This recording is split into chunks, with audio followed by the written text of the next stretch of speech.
What's happening, guys? This is House Cat MMA, and right now I'm going to be going over who I think Dricus du Plessis should fight next. But before I get into all that, if you would just take a second to like and subscribe, maybe do a little bit of comment and sharing, that should be cool as fuck. I was really hoping, what time is it?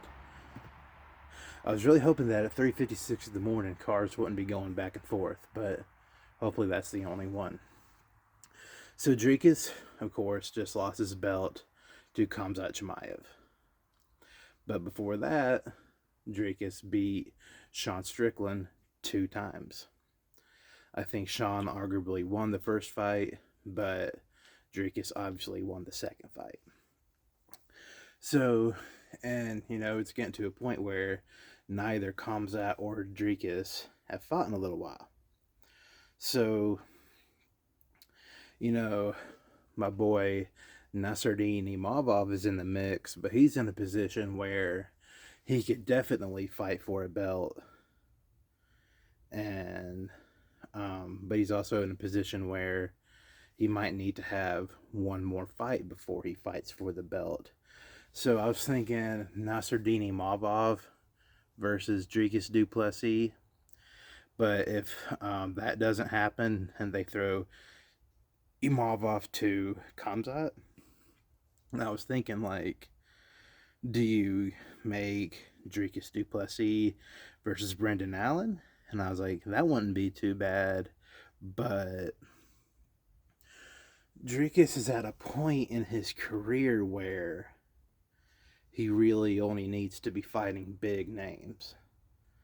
And though Brendan Allen is very good, he's not that big of a name. Brendan Allen is kind of like our generation's Jesse Taylor. Because if Jesse Taylor didn't, if Jesse Taylor did anything other than get in his own way, he would have been Brendan Allen. Top 5, top 8 guy. Doesn't really get to the title shot, but he's all the time winning fights. That could have been Jesse Taylor. People say John Jones gets in his own way, but the thing is, John Jones, even though he gets in his own way, Jones is the GOAT, So, Jesse Taylor kind of makes John Jones look like a guy who's got his head screwed on straight. So, yeah, Brendan Allen might be out of that. And of course, you got the fight between Sean Strickland and Anthony Hernandez. And let's just say Anthony Hernandez wins that. You could probably throw Hernandez to du Plessis, but I think that Strickland will definitely win that. But who knows? Hernandez is a bad motherfucker. I didn't think Hernandez was going to do what he did against Michel Pereira. That's an interesting guy. I'm going to make a video about him one day, probably sometime this week or next, because he's like one of those guys that's like, he'll do so well, and then you'll be thinking, oh, this motherfucker is a problem, and then he'll lose a few straight, like he got knocked out by Kyle Dawkins. And Kyle Dawkins is having a bit of a career resurgence, but it just kind of depends on which Michel Pereira shows up, I think. And I also think he tries to fight a little too fancy. Or maybe you give, this would make no sense, but I was thinking, what if you give du Plessis to Michel Pereira? That would make zero fucking sense whatsoever. Then you got the fight between Reiner de Ritter and Cal Barajo, and maybe he could get the winner of that. So that might be what has to happen. The winner of Reiner de Ritter versus Cal Barajo, because I think that whenever it happens, I think that Imavov is gearing up to fight for the belt. I need to lose some weight. Sometimes I do well, sometimes I do real well. I've been sick. Well, I'm not like full on sick, but I can tell I got something going on. And my boy Bryce Mitchell on The Ultimate Fighter was telling a guy who just got his ass whooped, he's like, if you're gonna heal, you gotta eat.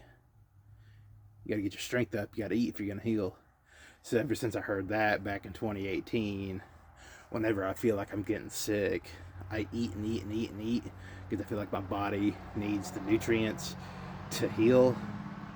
But that just results in me being sick and walk around at 312 pounds as opposed to my normal 302 to 306. But that's one thing I've been thinking about. Doing this MMA YouTube. I gotta work on my sex appeal.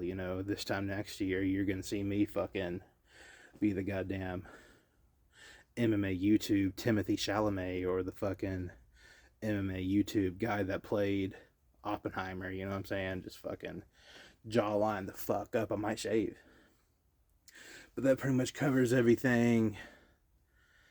I think you give Du Plessis the winner of Cal Barajo versus Rainer de Ritter, and you can go ahead and have Nasruddin Imavov fight Khamzat Chimaev for the belt.